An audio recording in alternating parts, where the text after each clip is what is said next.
The buzz on the spin. The news is mostly good, sort of. They've implicated the fees onto the gang leaders in Sector 1, and there's a hilarious reel of video messages from the women complaining long and hard. Apparently more than one of them has an accent that slips out when they're upset, and the almost ghost-like Luna staring in disappointment for 5 minutes straight for her message makes a great background to the collage that Demon took about 3 minutes to slap together for everyone's amusement. "So you actually pitched joining the Undaunted to War Lady Arashok?" Demon asks him, and Hoagie waggles his hand back and forth a bit in a so-so's motion. "Technically I did, but there's a snowball's chance in hell of her actually accepting it. Her personal forces alone and the reserves she can call up rival our entire organization in its own right. The woman is a force. However, I put our best possible foot forward and full-on made a recruit attempt. Even if she never interacts with the Undaunted again, she's been given a very good first impression. That will spread at least a little." What if she does try to sign up?" Demon presses. "She stands a good chance of taking control. Maybe. She's married, so I don't think the Admiral can work his mojo on her and take her army into part of the Undaunted that way. Still, we should inform him of this potential plan. Maybe we can get the man to crack." Demon mutters with a bit of a grin on his face. "Right. And while that's happening, I'm going to walk on water, reunite with my father, get in touch with my inner child, and we'll meet up at 1:30 never. You do realize that Axiom has made all of that possible, right?" Demon asks with a full-size smile. "Shut up." Hoagie snaps back and the larger man laughs. "All right, you mentioned you wanted me up here for something? I've run into a few small issues with the scans you wanted on the distribution companies. A few of them are being complete dickheads. Meaning, we either have a group of idiots or our suspects," Hoagie remarks. "Who are they?" "I've got a list. There are 4 in total that are acting really squirrely. We need to see if it's just fools or, well, right. I'll pop in and surprise them." Hard to surprise people with a bunch of buzzing bodyguards. Mini-sized voice echoes in, and both men turn to see the large betentacled woman looking at them both. "While it's cute to see, you need to move without a swarm behind you Eastmen. When you confront those women, do it alone. Now get moving. I need to speak with Demon." "Well, that's us kicked out." Hoagie notes to Kathy, and she just giggles up at him before rushing to her second little study desk. If there was private business in the office, she went there. It was a perfectly sized chair, comfortable, still in view of her father, and if his meetings went long, he had a tendency of pausing them to pop out and bring her a snack. The man was easily the scariest looking one of them, and he was a big softy. It was adorable. "All right. Try not to have too much fun, little lady. I need to give some people a good scare," he says, and Kathy giggles at the idea. "You're not scary." "No? Is it the pants?" he asks, and she giggles even harder. "It's that," she says, pointing at his flamingo and flower-covered shirt. "What this? No, it's scary, don't you know? Bright colors in nature are a danger sign." He protests, and she giggles even harder. "Have fun, little lady." With that, he leaves the command center of the station and examines his communicator. True enough, the little data dump that Demon had given him is already there, and the list, locations, and names of the people who've been evading or stonewalling the investigations are there. He decides to get systematic about this and heads to the Auto-Drone Shuffling Incorporated in the Meccan Deck, or Sector 6. May as well be alphabetical. His ID as station administration gets him past the first part of the line, and he just waltzes through the office.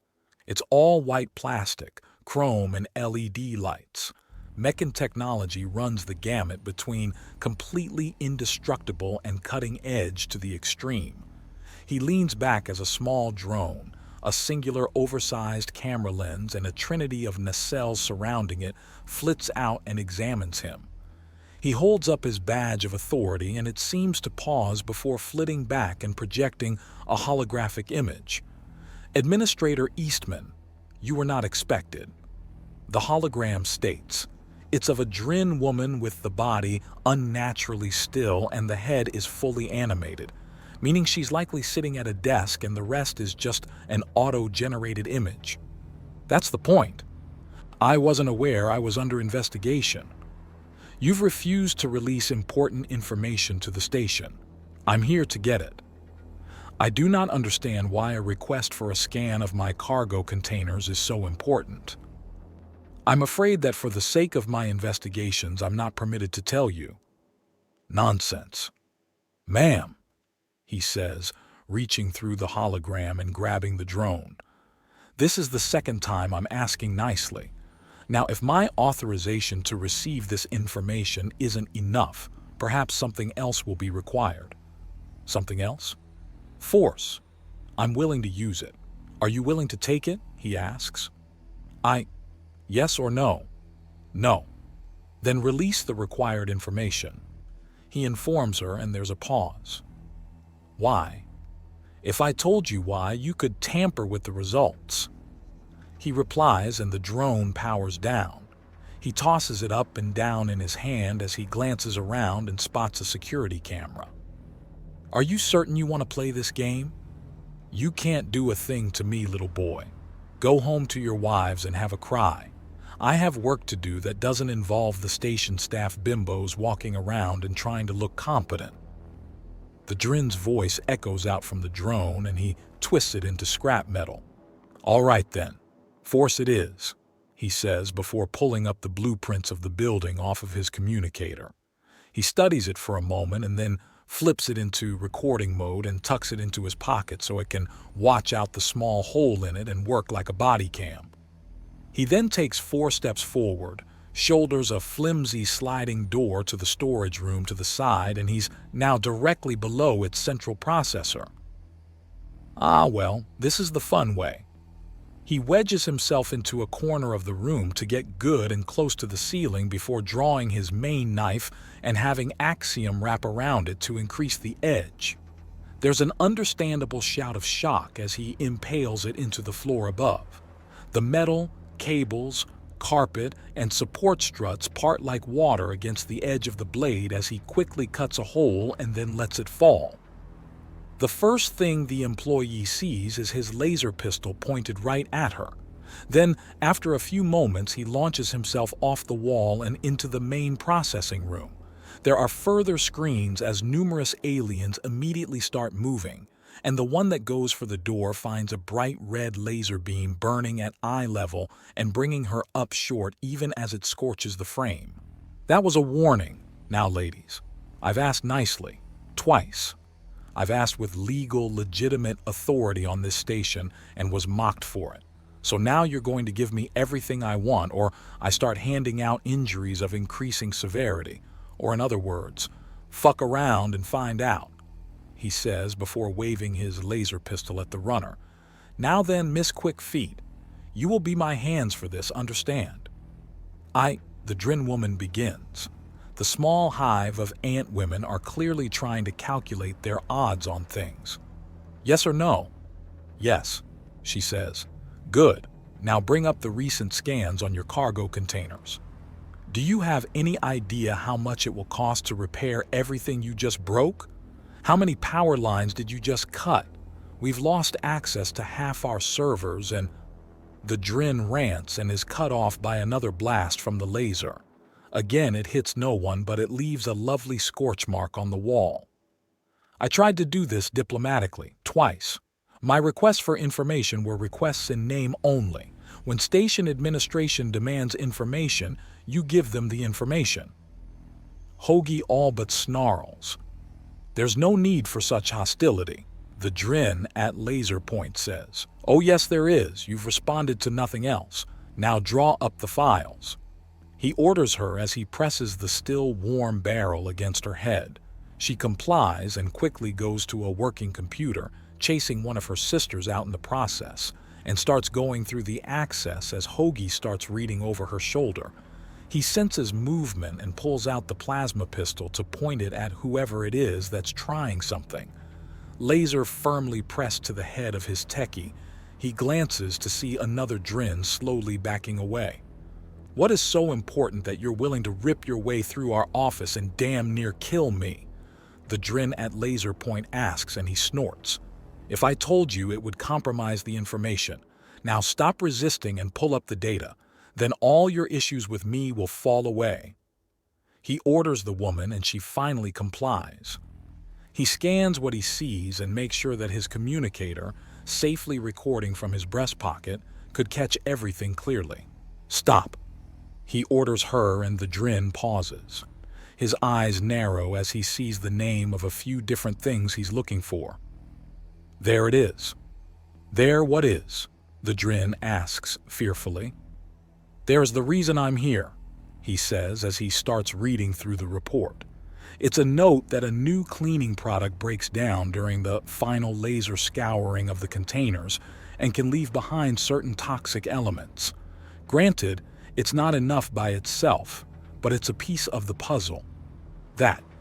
Give me a list of all the containers that use DuraPlus cleaning spray followed by a laser scouring. What? But there's a warning right here, right on the screen, that there's a buildup of toxins if you laser scour an area that's been hit with DuraPlus. It says it right here. The evaporation of DuraPlus causes a condensation requiring multiple scourings in order to completely remove. Then it says here, 2 passes with the scouring lasers. You idiots have been tainting food supplies all over the station because you haven't been cleaning your shipping containers properly. But this residue would degrade to a harmless state after 24 hours. And in that time, 90% of the food is eaten. People like their food fresh. Hoagie snaps back. He gives the room a scan and holsters the plasma pistol. He pulls the communicator out of recording mode and holds down the call button. "You're interrupting our meeting," Minisci states, and Hoagie rolls his eyes. She's not upset. She's just reminding him of her authority. "I apologize, but I just found one of the major sources of contaminants. DuraPlus cleaning solution retains a toxic nature even after being evaporated by a scouring laser. It is reduced to a gas and then condenses back into a poison. 2 passes isn't enough, and it's been tainting the cargo containers of Autodrone Shuffling Incorporated." "I see. And the complaint I received about you damaging their building?" "They refused to open the door even when they acknowledged my authority, so I had to do so myself. If they didn't want damage to their building and assets, then they should have been more agreeable when I made a legitimate and legal inquiry," Hoagie says. "I see. And what's your plan?" "Suspended license until they can pass a safety test, and I am out of here to the next target. Any objections?" Hoagie asks. "None whatsoever," Minisci says, and the line goes dead. "I still needed to talk to Demon Woman. Good grief," he mutters to himself before pocketing the communicator. "All right, I have what I need here. You girls are scuttled until you stop poisoning people like idiots. Now if you'll excuse me, I have more work to do." 3 steps and he hops down through the hole he cut in the floor and leaves the building in minutes. "Okay, next. Fuck. Sector 8, I'm going to need a disguise."